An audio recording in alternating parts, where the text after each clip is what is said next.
Assalamualaikum warahmatullahi wabarakatuh. Sahabat-sahabat Ansor dimanapun Anda berada yang berbahagia, kembali lagi kita dalam program Semarang seputar masalah Ramadan kita. Gerakan Pemuda Ansor, pimpinan anak cabang Pakis Haji Kabupaten Jepara. Hadir di tengah-tengah kita tak lain dan tak bukan adalah pemimpin PAC Pakis Haji Jepara, yaitu Kiai Mutohar LC Sugeng Rawuh Kiai. Sama-sama. Sehat ya? Iya, alhamdulillah. Begini Kiai, langsung saja. Ada beberapa permasalahan yang dialami oleh anggota-anggota Ansor. Karena anggota Ansor itu didominasi oleh pemuda. Namanya gerakan pemuda ya. Gerakan pemuda, si pemuda. Meskipun ada yang usia 40-50 masih ikut. Tapi jiwanya yang cintanya sama Ansor dan jiwanya masih muda. Ini mengalami kegalauan ketika dia memilih untuk melakukan di mana hatinya dilakukan kepada seseorang. Kadang dia itu merasakan ini tuh cocok gak sih buat saya, si dia itu cocok gak sih buat saya.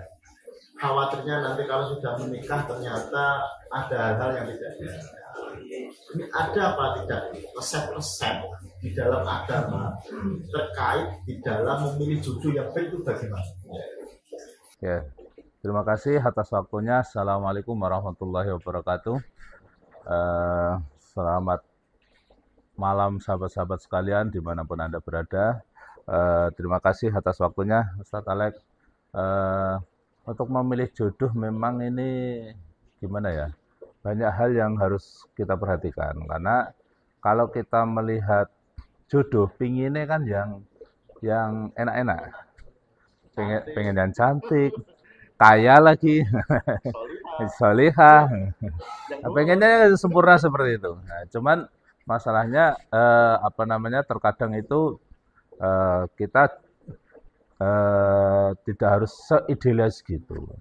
Ada beberapa kriteria yang disampaikan oleh Rasulullah Shallallahu Alaihi Wasallam sebagai calon pendamping kita. Tungkahul mar atau li'arba'in. Jadi seseorang perempuan dinikahi dan dijadikan pendamping itu ada 4 kriteria. Yang pertama adalah 5 liha, karena hartanya. Jadi kaya, wanita karir, wis PNS, rodok tua sih apa-apa. Bahasanya kan gitu.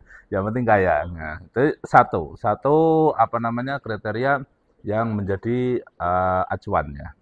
Yang kedua adalah lihasabiha, karena nasabnya yang bagus.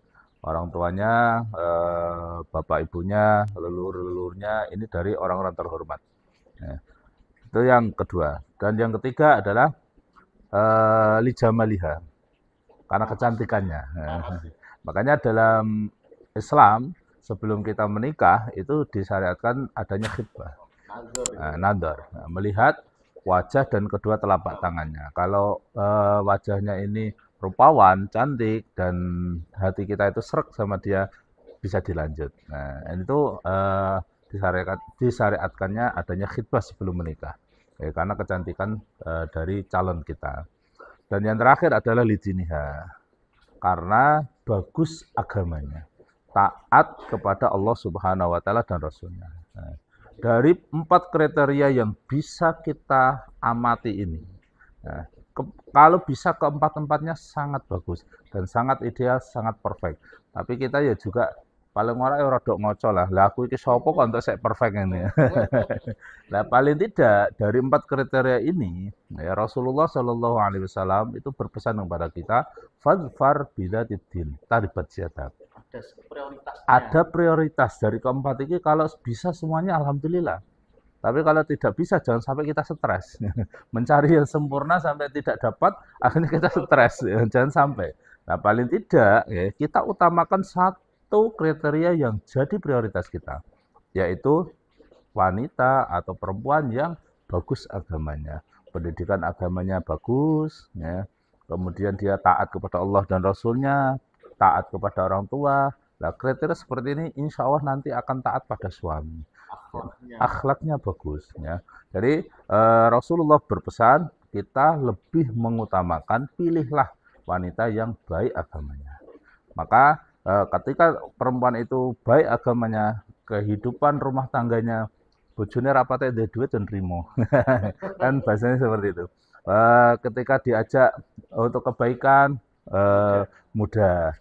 Suaminya ikut ansor, bepergian malam-malam, selalu keluar malam terus itu, nah disangoni tuku rokok dan sebagainya. Jadi tidak ada hambatan ketika pendamping kita, istri kita itu baik agamanya, pemahamannya dan sebagainya, taat pada suami. Nah ini yang harus jadi prioritas kita dalam mencari pendamping hidup. Nah, begitu Ustaz Alek. Terima kasih Tuhan. Jadi seperti itu sahabat, keterangannya sangat luar biasa. Jadi bagi sahabat-sahabat yang ingin mencari jodoh, maka yang pertama yang menjadi prioritas, coba lihat bagaimana kedekatan dia dengan Allah Subhanahu wa Ta'ala. Dicek sholat apa tidak. Itu penting ya. Sholat apa tidak. Setelah itu baru poin-poin yang lain silakan dimasukkan. Tapi kriteria utama yang menjadi skala prioritas yaitu dinnya, agama yang diimplementasikan dengan akhlaknya. Sekian sahabat-sahabat, semoga kajian pada kesempatan ini bermanfaat bagi kalian semua. Dari kami, wassalamualaikum warahmatullahi wabarakatuh.